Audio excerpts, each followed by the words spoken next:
10절부터 20절까지의 말씀입니다.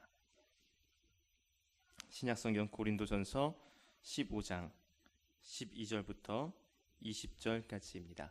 제가 가지고 있는 성경으로는 신약 282면에 있습니다.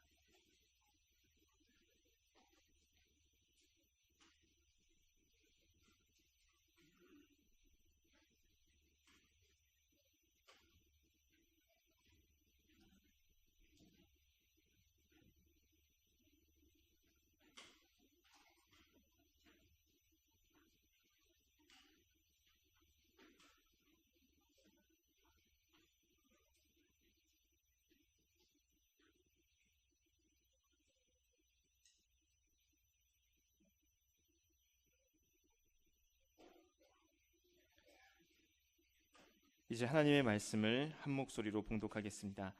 그리스도께서 죽은 자 가운데서 다시 살아나셨다 전파되었거늘 너희 중에서 어떤 사람들은 어찌하여 죽은 자 가운데서 부활이 없다 하느냐. 만일 죽은 자의 부활이 없으면 그리스도도 다시 살아나지 못하셨으리라. 그리스도께서 만일 다시 살아나지 못하셨으면 우리가 전파하는 것도 헛것이요 또 너희 믿음도 헛것이며 또 우리가 하나님의 거짓 증인으로 발견되리니 우리가 하나님이 그리스도를 다시 살리셨다고 증언하였음이라. 만일 죽은 자가 다시 살아나는 일이 없으면 하나님이 그리스도를 다시 살리지 아니하셨으리라. 만일 죽은 자가 다시 살아나는 일이 없으면 그리스도도 다시 살아나신 일이 없었을 터이요 그리스도께서 다시 살아나신 일이 없으면 너희의 믿음도 헛되고 너희가 여전히 죄 가운데 있을 것이요 또한 그리스도 안에서 잠자는 자도 망하였으리니 만일 그리스도 안에서 우리가 바라는 것이 다만 이 세상의 삶뿐이면 모든 사람 가운데 우리가 더욱 불쌍한 자이리라. 그러나 이제 그리스도께서 죽은 자 가운데서 다시 살아나사 잠자는 자들의 첫 열매가 되셨도다. 아멘. 담임 목사님께서 부활의 첫 열매라는 제목으로 말씀 선포해 주시겠습니다. 할렐루야. 오늘 찬양대 너무 잘했어요. 물론 다 잘했지만은 그 중에서 한 사람을 꼽으라고 하면 누구를 꼽아야 될까요? 예, 지휘자 참 잘했어요. 우리 지휘자 잘생겼지, 키 크지. 그 다음에 대학에서 이제 강사로 수가는데 아마 10년 안에 송도에 있는 대학으로 오지 않을까. 교수로. 기도 좀 많이 해주세요. 송도에 종합대학이 두 군데 어디 있지요? 연세대학하고 인천대 음대 있나? 아직 없어요? 그 다음에 지금 확정된 게 그 뉴욕 주립대학을 중심으로 해서 11대학, 미국의 유명한 대학 11대학과가 캠퍼스 타운으로 들어올 예정으로 거의 확정되어 있습니다. 그러니까 이런 좋은 지휘자 밑에서 찬양 드린다는 게 얼마나 감사합니까? 우리 복받은 찬양대를 위해서 다시 한번 박수 한번 치겠습니다. 그래. 감사해요. 드럼 치는 사람 보았죠? 누구 아들이에요? 아는 사람만 대답해요. 그런데 그 사람이 호주에서 이걸 배우려고 한 2년 동안 배우다가 온 사람이요. 대단한 사람이요. 그 다음에 오늘 기타 치는 사람 봤죠? 누구였어요? 그 사람으로 말할 거면 인도네시아에서 수천 명 앞에서 복음을 전하다가 해외 순방을 하고 돌아왔던 사람이거든요. 사실이에요. 몇 월달에 갔다 왔어? 어디 있어? 몇 월달? 2월달? 네, 최근에 갔다 왔어요. 하여튼 싱어들도 뜨지 않아서 그렇지 뜨기만 하면 이제 앞으로 엄청난 일을 할 사람. 하여튼 감사하고 특별히 우리 찬양대를 보면서 제가 감사한 것은 아마 작년 이맘때쯤 우리 찬양대 위기가 있었는데 야, 찬양대 어떻게 해야 될 건가? 정말 누구한테 말할 수도 없고 그런 위기가 있었는데 그 위기를 극복해 주신 분이 우리 하나님인 줄로 믿습니다. 거기에 쓰임받는 우리 찬양대들 다시 한번 축하를 드리고, 또 우리 말씀을 듣기 전에 옆에 계신 분들을 한번 서로 인사를 나눕시다. 우리 함께 신앙생활 한다는 게 얼마나 감사합니까? 우리 전 옆에 계신 분들하고 한번 인사를 나눕시다.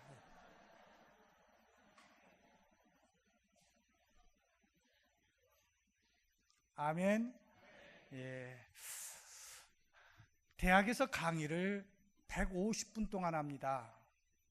근데 150분 동안 하는 이유가 성인들의 집중력이 150분을 넘어가면은 그때는 흐트러진대요. 그러니까 우리가 이제 150분이 되려면은 약 22분 남았는데, 그 이상 설교하면은 아무리 해도 은혜가 안 되거든요. 그러니까 12시 안에 맞출 거니까 시계 자꾸 보지 마시고 말씀이 한번 해주시기 바랍니다. 오늘 이제 본문의 말씀은 부활입니다. 부활. 사람이 여러분들 한 해를 지나오면서 여러 가지 힘들고 어려운 일들이 계셨을 것입니다. 인간적인 갈등의 문제, 경제적인 문제, 건강의 문제. 그런데 그 중에서 가장 큰 것은 뭐라고 생각합니까? 사람이 이래요.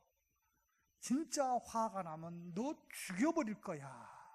그러니까 사람들은 죽으면 다 끝나. 너 마지막으로 보낼 거야.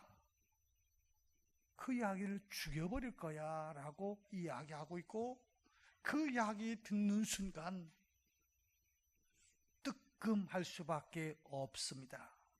사람들은 마지막이 죽음이라고 생각합니다. 끝이라고 생각합니다. 그러나 오늘 본문의 말씀에서는 죽음이 끝이 아니라는 겁니다. 죽음 후에 부활이 있을 거라는 겁니다.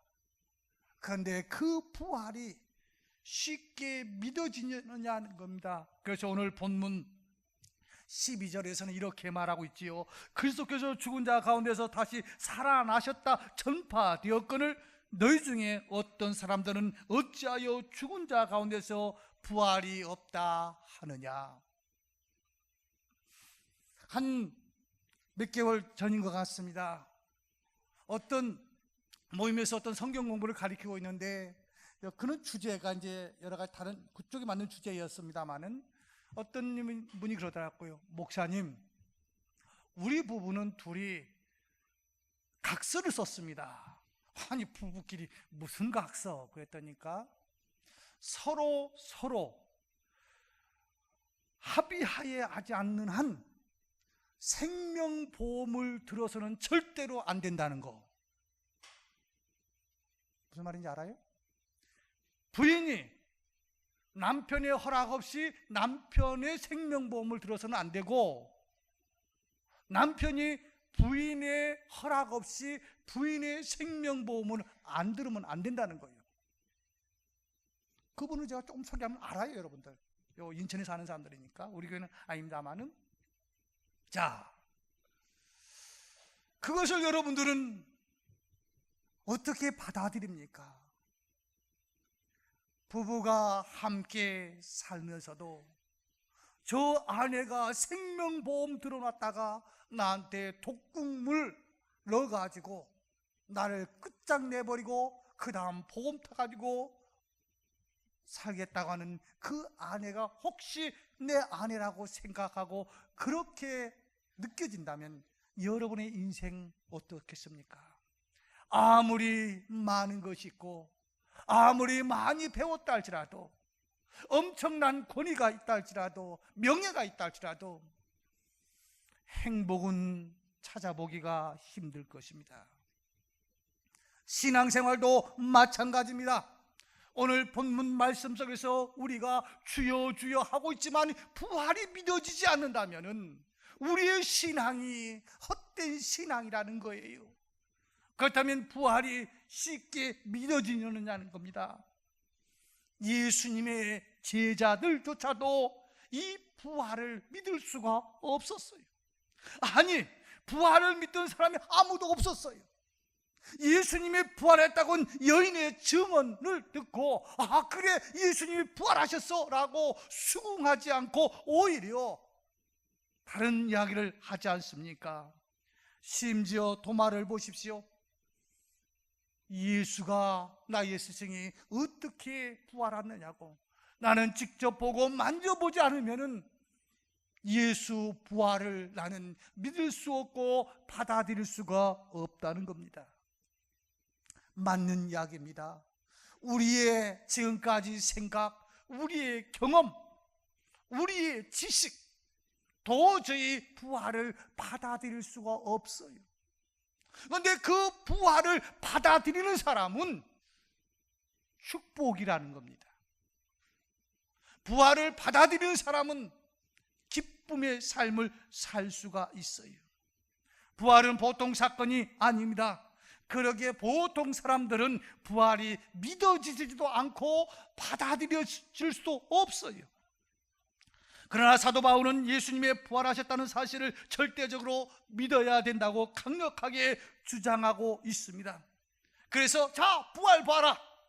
부활이 어떤 한 여인의 이야기가 아니라 적어도 부활은 이렇다 하면서 이야기를 하고 있는데 뭡니까?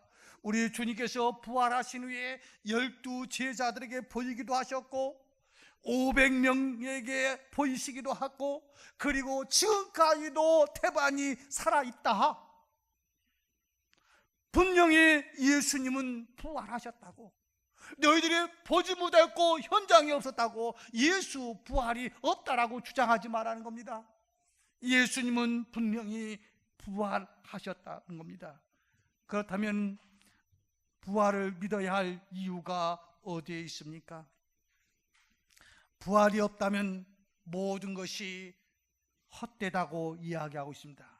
오늘 본문 14절에서 그리스도께서 만일 다시 살아나지 못하셨다면 우리가 전파하는 것도 헛것이요 또 너희 믿음도 헛것이며, 만일 부활의 사건이 없었다면 우리의 모든 것이 헛것이 될 수밖에 없다는 것입니다. 기도했던 일, 전도했던 일, 봉사했던 일, 예배를 드리는 일, 힘들 때마다 하늘을 쳐다보면서 아버지를 부르며 눈물 지었던 모든 것들이 그저 장난질에 불과하고 어떻게 보면 사기당한 삶과 다를 바가 없다는 겁니다. 여러분 정말 그럴까요? 여러분이 그토록 간절하게 기도했던 시간들, 남모르게 흐르던 그 눈물의 기도가 헛된 장난이었을까요? 저는 지금까지도 우리 항돈 수련회 때 이렇게 주었던 2007년도에 써놓은 글을 대문에다가 현관에다 붙여놓고 나올 때마다 그것을 보면서 나옵니다. 2007년도에 우리 항존직 수련회 때 A4 용지에다가 나눠준 게 있는데 아마 기억도 잘 못할 거예요. 그 내용은 이겁니다. 하나님, 다시 한번 성도의 성전 건축할 수 있는 축복을 허락해 주시고 우리 경인 가족들 교회 근처에 장막을 허락해 달라고, 장막을 가질 수 있는 축복 있게 달라고. 그래서 어떤 때는 우리 교인들 분양 사무실을 이 이유 저 이유 대면서 끌고 가가지고 한번 가서 그냥 보고 나오라고. 그런데 믿어지지가 않는 것 같아요. 목사가 사기치는 것 같은 느낌이 드나 봐요. 별로 반응들이 없더라고요. 근데 지금 후회하는 사람들 꽤 있을 거요.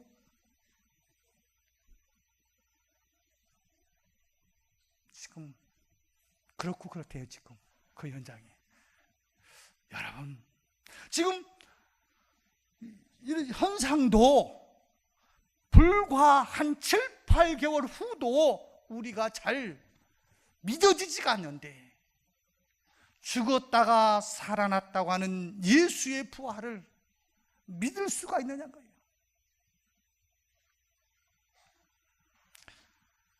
부활이 없다면 여전히 죄 가운데 있을 거라고 말합니다. 만약 부활이 없다면 17, 18절에 이렇게 말합니다. 그리스도께서 다시 살아나신 일이 없으면 너희도 믿음도 헛되고 너희가 여전히 죄 가운데 있을 것이요 또한 그리스도 안에서 잠자는 자도 망하였으리니 라고 이야기하고 있습니다. 예수께서 십자가에 달려 죽으신 것은 죄의 삭수로 받아야 할 인류의 죽음을 대신하여 죽으신 것이지요. 죽을 수밖에 없는 우리들을 향해서 죽으시고 이제 부활하신 첫 열매, 이것이 없다고 한다면 우리의 신앙이 헛될 것이라는 겁니다. 그러면서 계속해서 이야기합니다. 부활이 없다면 이 땅에서 가장 불쌍한 사람이 예수 믿는 사람이라는 거예요. 시간 들이고 정성 들이고 헛되이 기도하고 그 보낸 시간들, 정력들, 그 모든 것들, 부활의 신앙 때문에 우리가 살고 있는데 이것이 없다면 예수 믿는 사람처럼 불쌍한 영혼들은 없다는 것이죠. 그러면서 사도 바울은 20절에서 이렇게 말합니다. 그러나 이제 그리스도께서 죽은 자 가운데서 다시 살아나사 잠자는 자들의 첫 열매가 되셨도다. 예수님은 분명히 첫 열매가 되었다. 로마서 6장 5절에서도 만일 우리가 그의 죽으심과 같은 모양으로 연합된 자가 되었으면 또한 그의 부활과 같은 모양으로 연합한 자도 되리라 라고 이야기하고 있습니다. 베드로전서 1장 3절에서는 우리 주 예수 그리스도의 아버지 하나님을 찬송하려다 그의 많으신 긍휼대로 예수 그리스도를 죽은 자 가운데서 부활하게 하심으로 말미암아 우리를 거듭나게 하신 산 소망이 있게 하시오라고 이야기하고 있습니다. 말씀을 맺을게요. 오늘 사도 바울은 이렇게 말합니다. 자, 봐라. 여자가 예수의 부활을 증거해도 심지어 제자들까지도 믿지 못했고 또 제자들 앞에서 나타나서 예수의 부활을 증거했지만은 그 자리에 없었던 다른 제자 더 많은 내가 그 예수를 보고 만지지 않으면 믿을 수 없다라고, 그렇게 부활을 받아들이기가 어려운 일이지만은 그러나 분명한 것은 이 예수님은 12제자들에게도 보였고 500여 명의 성도들에게도 보였고 그냥 바로 없어진 것도 아니시고 40여일 동안 이렇게 많은 사람들이 보이면서 예수의 부활을 증거하셨고 그리고 지금도 살아서 예수의 부활을 보았던 그들이 있는데 너희들이 그 현장에 없다고 해서 부인하지 말라. 만약 부활이 없다고 한다면 우리처럼 불쌍한 영혼들은 없다. 그러나 부활은 분명히 예수께서 첫 열매가 되신 부활이 있었기에 마치 고염나무를 잘라서 이제 좋은 감나무로 접붙이면은 물론 3, 4년 동안은 거기서 열매를 거둘 수 없지만은 그것이 이제 순이 나서 성장하면 한 번 감이 열리면 그 다음에는 고염나무로 열렸다 감으로 열렸다 이런 게 아니라 계속 감으로 열리듯이 예수의 첫 부활의 열매가 우리들도 부활의 열매를 거둘 수 있는 그 일을 하신 것이니 예수 믿음, 예수의 부활, 이것을 믿는 자는 복이 있다라고 이야기하고 있습니다. 그러나 여러분들 믿고 싶다고 해서 믿어집니까? 우리 성령님이 도와주셔야 됩니다. 혹시 내 마음속에 아직도 부활이 믿어지지 않습니까? 그렇다면 기도합시다. 하나님, 성경에는 분명히 예수 부활을 이야기하고 있는데 내 마음속에 예수의 부활이 잘 믿어지지가 않습니다. 예수의 부활이 나의 부활로 믿어질 수 있는 축복을 달라고 기도하실 때 내 힘 갖고는 안 되지만 성령님의 힘을 통해서 예수 부활의 사건이 분명하게 믿어질 거예요. 도마가 내가 예수님을 만져보지 않으면, 그 옆구리에 그것을 만져보지 않으면 나는 부활을 믿을 수가 없다고 한 거였지만, 성경을 살펴보면 예수님이 도마에게 나타난 순간 도마가 한번 봅시다 하고서 만졌다고 하는 이야기가 없어요. 보는 순간 믿어지는 거예요. 성령님께서 나를 주관하는 그 순간 부활은 믿어질 수 있습니다. 성령님의 은혜를 통해서 부활의 신앙이 여러분의 삶 속에 있기를 주의 이름으로 축원합니다. 기도하겠습니다. 하나님 아버지, 부활의 첫 열매였던 예수님을 찬양합니다. 부활의 첫 열매를 통해서 우리에게도 부활의 열매로 주님을 만날 수 있는 기회 주신 것을 감사를 드립니다.